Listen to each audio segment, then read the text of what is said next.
Excelentíssimo senhor juiz-presidente, nobres advogados, senhores da banca da defesa, força policial, serventuários da justiça, senhoras e senhores jurados e juradas. Há de tomar muito cuidado com qual discussão se envolve. Qual discussão vale a pena se envolver. E qual discussão é de fato relevante para o deslinde do processo. Porque há várias e várias possíveis discussões que não valem a pena serem travadas. Isso serve para a vida e serve para o plenário do Tribunal do Júri. Tá tranquilo. Por que eu vou discutir autoria, sendo que os próprios advogados já incendiram lá adiante? Já foram discutir o que é de fato relevante nesse processo. Por que eu vou ficar discutindo se a prova entra na discussão, por exemplo, que isso é muito comum no júri? A prova, qual era a prova possível?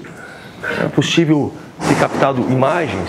Era possível ter feito 58 milhões de testemunhas? Era possível ter feito a análise social e da vida histórica dos dois, desde a nascitura até a prisão? Cara, tudo isso é possível. Tudo isso é completamente possível. Tudo isso é completamente razoável. Tudo isso é completamente possível e completamente razoável. Mas a questão não é essa. A pergunta que se faz não é essa e nunca vai ser essa no tribunal júri. A pergunta não é se a prova é exaurida ou não é exaurida. E da exaurimento, talvez se trate esse processo. A pergunta é, ela te convence? Você consegue falar que foram os dois juntos com o outro rapaz que espancaram covardemente aquele senhor? Obviamente consegue. Com base no quê? Com base de que eles próprios se acusam. Um fala do outro. Foi ele. E esse dedo que aponta aqui é o dedo do outro que aponta acolá. Ambos se incriminam. No ato comum, no ato humano, do quê? Da exponencialização da covardia. A covardia que se inicia numa agressão brutal contra um senhor que não paga R$10 ao traficante, ou os senhores vão acreditar que o traficante que comanda, que tem no seu bolso o poder da dopamina feroz do tal do crack, age sozinho? Que é o gordinho, que faz tudo, que mata, que espanca, que trafica, e é ele só que é do ilícito naquele grupo. Porque isso é comum acontecer. Depois de passado alguns anos, eles vislumbram que, assim, a hora que na mesma covardia que cometera para espancar o senhor, cometer essa covardia para apontar o outro, cara. O rapaz lá falou, o Gustavo bateu, eu estava dormindo. O Gustavo falou, o Alisson bateu, e eu estava lá indo trabalhar. Todos eles estavam. Se você for ver o corpo da vítima, espancada, chutada, cara, chute na cabeça, chute no corpo todo, cara, com vários traumatismo crânioencefálico, tendo que ser entubado, com dificuldade respiratória, à beira da morte, tendo que se socorrer ao Sistema Único de Saúde, ao hospital de base, que é uma zona de guerra. Você vai falar, esse ato não é um ato isolado, esse ato não é um ato só de Gustavo, gordinho, esse ato não é só do Igor, gordinho, esse ato não é só de Gustavo, esse ato não é só do Alisson, esse ato é dos três, porque os três são amigos, os três são irmãos, os três são parceiros, os três estão juntos, os três convivem juntos, os três habitam o local do tráfico, os três lá estavam, enquanto não fossem presos. Juntos. Juntos. Até o momento onde a consequência, onde a recompensa não adviria. Nós não temos mais recompensa para dividir. Agora nós temos os dissabores para dividir. Chegou a hora dos ônus. Os bônus do tráfico é dividido. Daqui para você uma pedrinha, daqui para você outra pedrinha. Você é namorado da minha irmã, nós estamos todo mundo junto, todo mundo ok. A violência é junto. Quem fala isso? Eles falam isso. Quem fala isso é o cara que está lá olhando, fala isso. Não foi um só chute, não foi só um pé direito, foram os pés de todos. Eles agrediram. Você imagina ver uma cena como essa, meu senhor? Um senhor de idade, cambaleante, magro, com 51 anos de idade, sendo chutado, espancado por 3 jovens. Você consegue visualizar isso? Agora, se você consegue visualizar isso, você consegue falar que isso não é uma tentativa de homicídio, é porque realmente a vida humana não está valendo mais nada. Não tem valor mais absolutamente. Eu não sei o que aconteceu com a humanidade. Será que depois da pandemia ninguém dá valor a nada? Será que todos nós vamos ser substituídos por máquinas? Será que todos nós, a inteligência artificial realmente suplanta a inteligência humana de todos os aspectos? Ela é melhor dedução, ela faz melhores cálculos, ela é mais rápida, ela emprega algoritmos com muito mais eficiência que nós. Se, então, if, then, or else, ela faz isso de forma que nós somos incapazes de fazer. E o que resta para nós fazermos? Só resta uma coisa que ela não faz. Chama heurística. Heurística. É aquele raciocínio, meus senhores, que os senhores não precisam explicar quais são. É um raciocínio que máquina nenhuma nunca vai emular, porque é um raciocínio tão complexo que o ser humano é capaz de fazer, que ele é baseado na empatia, que ele é baseado na conexão com o que há de espiritual nesse nosso mundo. Ele é baseado em tudo que nós vivemos durante a vida toda. Em tudo. Desde o seu tratamento dado à sua mãe, desde o seu tratamento de respeito ao seu irmão, desde como você se comporta quando vê outro sendo agredido na rua, desde o jeito que você se comporta no seu trabalho. É tudo, cara, é tudo. É tudo. E esse pensamento de tudo chama-se heurístico. Chama-se. E ele converge, seja na criatividade humana, seja no senso de justiça. O senso de justiça, que é muito mais amplo do que um mero silogismo, que é muito mais amplo do que qualquer algoritmo. É cada mente dos senhores, é cada subconsciente de cada um dos senhores jurados, me dizendo aqui e dizendo à sociedade acolá, lá dentro da sala secreta. Tá, ficou claro que foram os 3. Ficou claro. Por quanto? Por quanto assim, a par de se auto-incriminarem, a par de um apontar o outro, como ele só e eu não, ele só e eu não, daquilo que é mais fervoroso ao ser humano, o egoísmo. Diz que o raciocínio lógico, o raciocínio racional, isso que nós chamamos de raciocínio racional, sabe o que ele é? Nada mais, nada menos do que um cálculo do melhor proveito por menor custo. Esse que nós chamamos de racional, esse que nós convenhamos e estamos a chamar de racional há muito tempo. É o cálculo do seguinte: se eu empregar mais pessoas, eu tenho custos mais altos, meu ganho é menor. Se eu empregar menos pessoas, meu custo é mais baixo, meu ganho é maior. Se eu apontar a ele, e só a ele, o meu custo é menor, eu não vou ser incriminado. Se eu atribuir ele, quem é ele? Tanto faz, agora ele é o que vai ser responsabilizado para que eu não sofra a sanção. É esse raciocínio racional que ditou os depoimentos dos acusados. É o racional baseado no quê? O racional baseado no que é melhor para mim agora. O que é melhor para mim agora? O que é melhor para mim agora? Eu me eximir da responsabilidade. Essa trilha feita por ambos.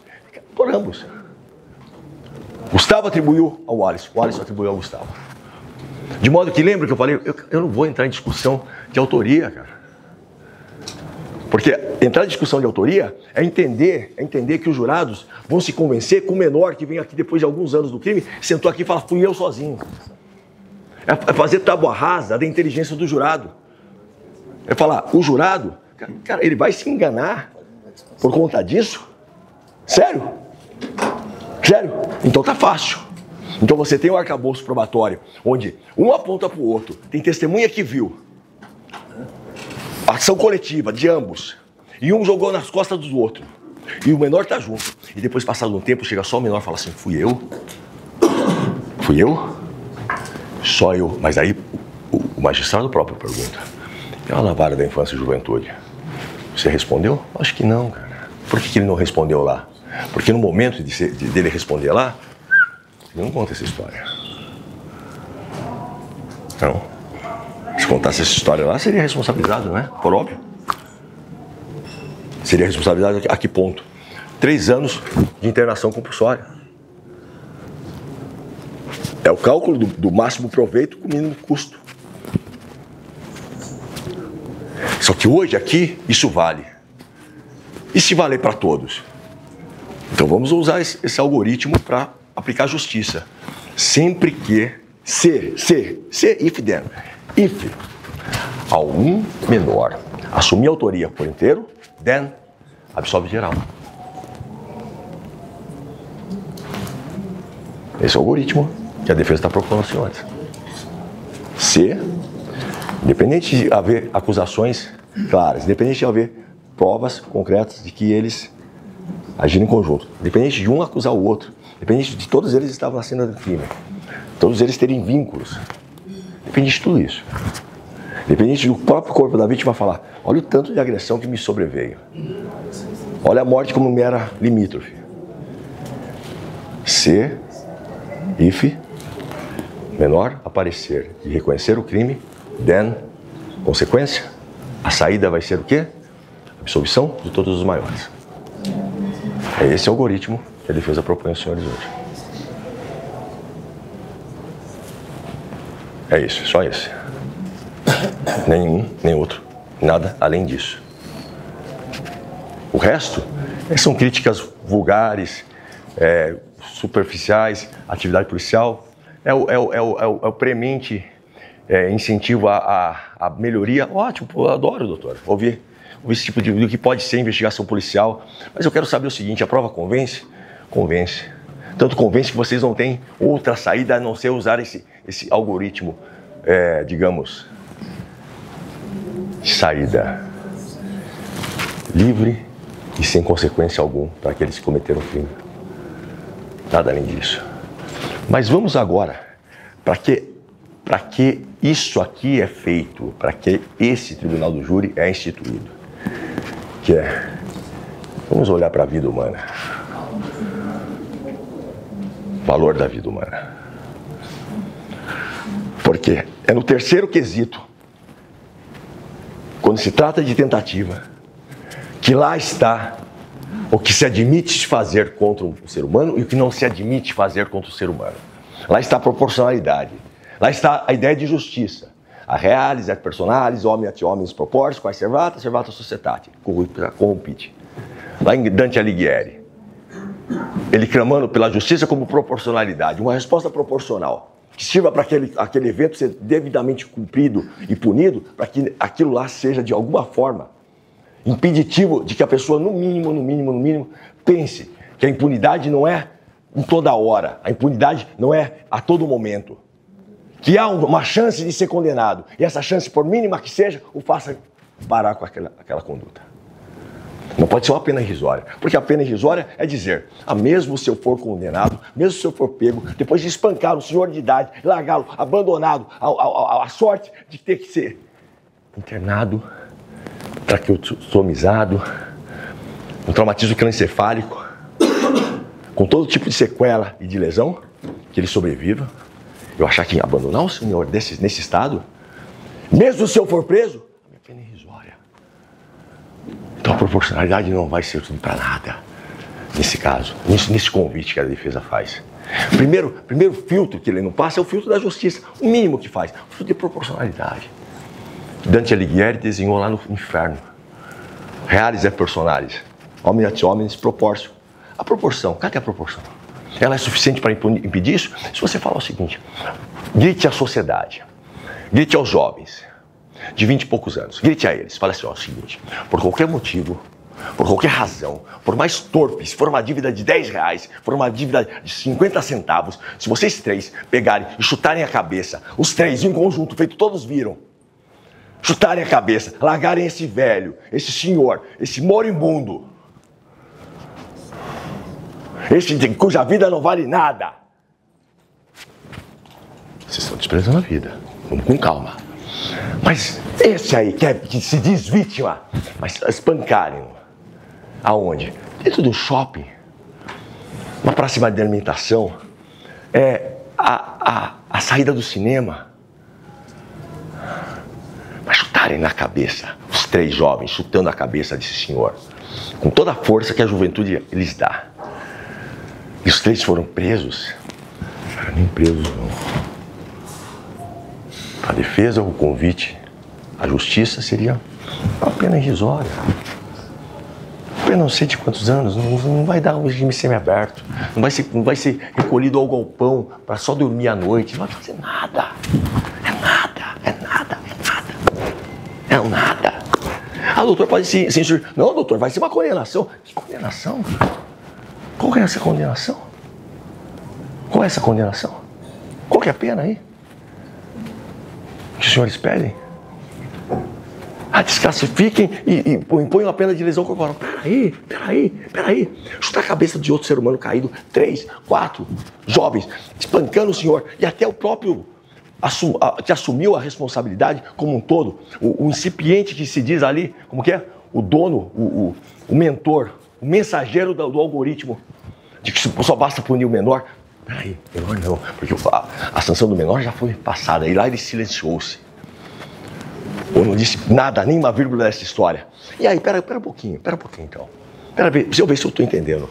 Então, a equação da defesa é um nada? É fazer um ato covarde desse virar um nada?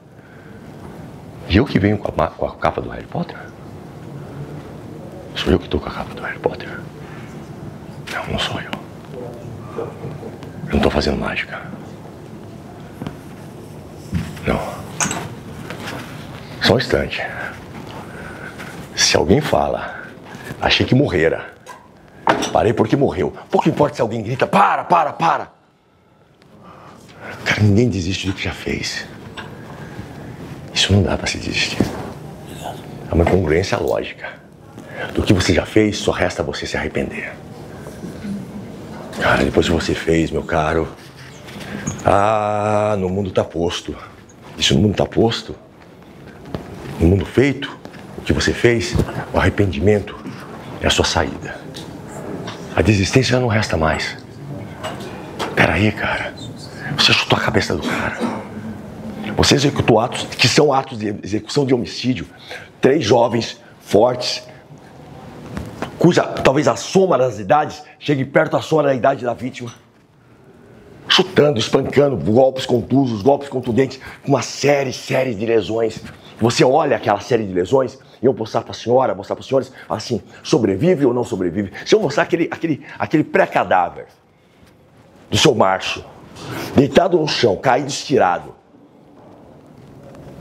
e você passar para fazer suas compras no Ceasa, na porta do Ceasa, se pegar seu carrinho de feira e passar e você olhar, cara,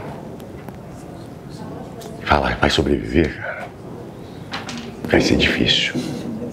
E se sobreviver, vai estar vivo? De fato, vivo de fato. Eu vou contar uma história para os senhores. A vida se dá na sua inteireza, cara. A partir que você atinge a cabeça do ser humano com golpes, cara, você atinge o que nos tem de mais valioso, o que nos distingue de tudo que há nesse mundo. Cara, atingir a cabeça não é brincadeira não, velho.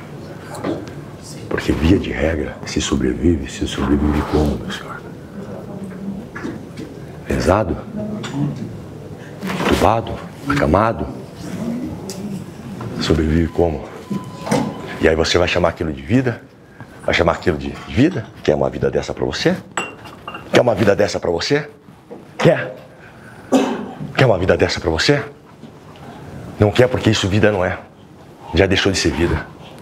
Porque os atos de execução praticados pelos acusados, junto com o menor que hoje quer assumir sozinho, são tão violentos e tão graves, Cara, se vida houvera, é uma vida já, digamos, uma vida já muito mais dificultada. Vou contar uma história para os senhores, cara. Certa feita, o marido enciumado, com essas crises de ciúmes que se dão hoje reiteradamente via internet, via WhatsApp, via redes sociais, um desses ciúmes levou a cometer um ato contra a mulher. Um único tiro. Cara, um único tiro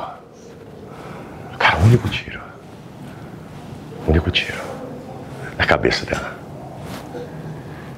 Aí ele, desesperado, cara, ele pega essa mulher e ele vê, cara, eu dei um tiro na cabeça dela. Tá feito, cara. Você destruiu a vida dela. Ele pega essa mulher, essa vítima, coloca no seu carro, sai correndo para o hospital regional de alguma dessas cidades satélites. Chega lá, a mulher é entubada, a mulher é traqueostomizada, toda a equipe médica dá prioridade absoluta. A tal da zona vermelha que entra a vítima nesse caso. O risco da morte é iminente e ela sobrevive. Por quê? Por quê? Por causa da intervenção médica. No caso aqui, em apreço aos senhores, por que a vítima sobreviveu? A intervenção médica, não tem outra explicação. Os réus facilitaram que a vítima tivesse intervenção médica? Seu cliente fez alguma coisa para facilitar a vida? Chamaram os médicos? Chamou a ambulância? Ligou para o SAMU? Mostrou esse arrependimento todo que o senhor disse? Com todo respeito, doutor. Mostrou essa falta de... Não, doutor, não. Depois você responde. Mostrou? A resposta é não, doutor. Não precisa me apartear, doutor. A resposta é não. Fez algum ato a impedir? Não. Já tinha feito agressões graves. Quem salvou a vida? Vamos dar crédito a quem salvou a vida. Foram os médicos. Os plantonistas lá do H. Vocês querem esse crédito para vocês, doutor? Vocês querem esse crédito para os seus clientes? Não. Os seus clientes... Não, doutor. Não. Doutor, só para esclarecer, a defesa disse que a tese não é arrependimento posterior, é desistência voluntária. Sim, isso eu sei, doutor. Mas está falando a questão de... Doutor, escuta, doutor. Escuta que vai ser útil pro senhor. Escute que vai ser útil ao senhor. Escute que vai ser útil ao senhor. Escute, doutor. Escute, tenha parcimônia. Parcimônia é importante. Escute, vai ser útil ao senhor. Então assim, eles fizeram alguma coisa, aí o doutor está se insurgindo lá. Mas eu não estou falando que ele se arrependeu, eu estou falando que ele desistiu. Mas desistiu do que já fez, ô? Você está de brincadeira com os jurados? Você está falando que está enfiando uma tese goela abaixo, inverossímil, inadequada. Cara, impossível. Porque o que acontece? O júri vale tudo, cara. O cara chega ao ponto de falar que desistiu do que eu já fiz. Contradição em termos. Porque poderia exaurir, poderia até machucar aí, meu amigo. Lembra aquele exaurimento que se trata? Cara, chutar a cabeça do outro, largar o outro à morte, sendo que o outro vai precisar de tratamento imediato, no socorro médico, virar as costas e fugir. Cara, isso não tem nada de desistência, isso tem de covardia, cara. Isso tem, sabe do quê? De querer fugir, cara, pra ninguém ver. Isso tem muito mais de que, assim, querer a impunidade. Porque lá não fica, cara, lá não vai ficar. Lá não ficou o Alisson, não ficou lá deitadinho no seu colchonete com a irmã desse rapaz. Lá não ficou o outro rapaz esperando chegar a polícia. Não, todos eles não foram localizados mais lá. Ninguém estava onde eles dissem que estar. Mas espera um pouquinho, cara. Feito está. Não temos dúvida disso. Nós temos um cadáver ali espancado por 3 jovens, doutores. Então a desistência acabou, cara. O que poderia socorrê-lo era o tal do arrependimento eficaz, que está no mesmo artigo. Porque daí o cara fala, peraí, cara, putz, eu já fiz, cara. Essa vítima vai morrer. Pior, o Igor falou, cara, a vítima está morta.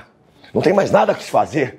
E a defesa, mesmo com essa frase, uma testemunha que é irmão do acusado, a defesa tinha digamos, eu não vou qualificar. Ela tem a ampla defesa de trazer aos senhores e pedir assim, reconheçam o tal da desistência. Peraí, cara, o irmão que concorreu pro crime falou assim, cara, paramos porque a vítima para nós estava morta, meu. Batemos tanto nela que a vítima ali nem... Cara, como que a vítima vai sobreviver a um espancamento desse, cara? Chute na cabeça, cara. Você imagina um jogador de futebol chutar a cabeça dos outros? Um chute só, cara. No jogo do Flamengo, do Botafogo e Atlético. Um só chute só. A cara que a sociedade vai ficar. É uma tentativa de homicídio. Você vai pedir pro cara, pô, você podia dar 10 chutes no cara pra ser uma tentativa de homicídio? É isso? Um chute só. Um botafoguense resolve chutar a cabeça do atleticano. Um chute só, doutor. Um só. Um só. Um só chute na cabeça do atleticano. Ao vivo. Em todos os canais, os streamings, os canais apagos, os canais que não são pagos, os canais, em todas as redes. A foto ia circular o mundo, cara. E ninguém iria ter a coragem. Eu não sei aditivar isso. Ninguém ia falar, não, mas ele podia dar 200 chutes. O que é isso, cara? Onde chegou a defesa? Eu não estou falando, senhores, não.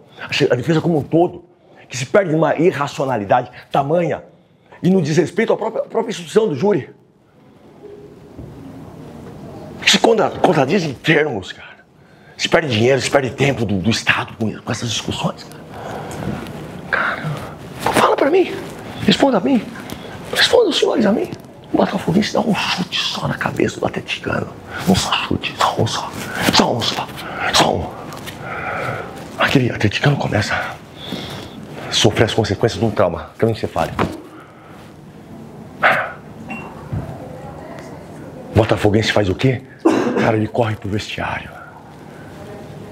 Ele corre pro vestiário. Ele corre pro vestiário. Ah, mas ele poderia, aí argumenta a defesa, ele poderia dar 200 chutes, cara, ele podia pisar, ele podia chutar, é de bico, é de peito do pé, é de trivela. Hã? É necessário? Não, a tentativa de homicídio já está feita. Só lhe restaria se arrepender. Se arrepender é o seguinte, é se ajoelhar e falar assim, ó, meu Deus, o que eu fiz, cara? Cara, vamos pro hospital agora. Cara, desculpa, senhor. Bota o cara aqui, ó, e leva, cara. A gente não tá falando de um campo de futebol. A gente não tá falando do Maracanã, não, cara. A gente não tá falando do Mineirão, do palco do 7-1. A gente tá falando de onde? A gente tá falando da saída ou da entrada do Ceasa. A gente tá falando do local onde não tem ninguém, além daqueles que se dão ao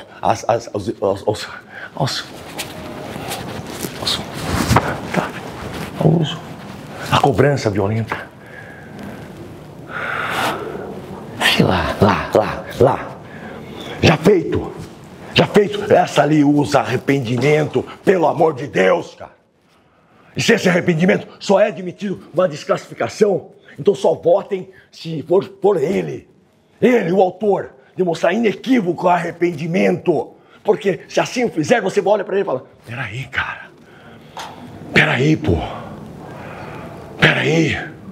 Agora, aquele que foge, aquele que age feito um rato, cara, que age e violenta um outro ser humano, e depois entra pelo mesmo esgoto de onde sai esse tipo de argumento, esse não socorre o artigo, chama-se ponte de ouro.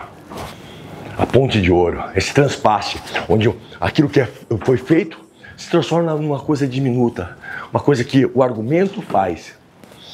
Sabe qual que é a origem da palavra argumento? De argento. A prata que meus senhores, não é? Vamos ter cuidado com o terceiro quesito. Porque senão, os senhores, o que acontece hoje no Tribunal do Júri do país todo?